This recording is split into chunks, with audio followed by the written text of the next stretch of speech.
কলকাতায় মেসি এলেন। স্বভাবতই মেসিকে ঘিরে উত্তেজনা একেবারে চরমে ছিল, কিন্তু আজ যুব ভারতীতে গোলটা বাঁধল।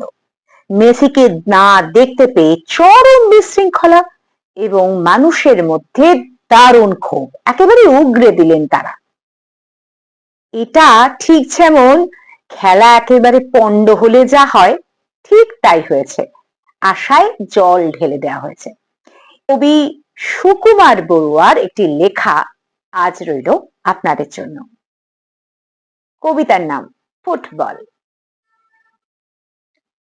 খেলা শুরু, ফাইনাল। মাঠ থেকে জয়নাল, উত্তরে ডালপুরি, দক্ষিণে ঝালমুড়ি, নাম করা দুটো দল। মাঝ মাঠে এলো বল, এই জোরে দিল কিক, বল পেল কার্তিক, ছুটে এলো আনোয়ার, কর্নার কর্নার, ঘুষি দিল অনিমেষ, ফাউলের নির্দেশ। দক্ষিণে মাঠ খালি, শট মারে ফরিদ আলী, গোল গোল গোল।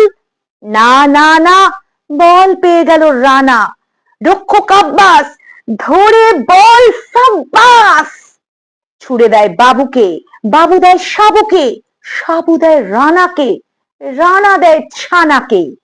গ্যালারিতে গোলমাল, হুই বেশ বেসামাল, হাতাহাতি মারামারি, রেফারির হুঁশিয়ারি, বেড়ে যায় দ্বন্দ্ব, খেলা হয় পণ্ড।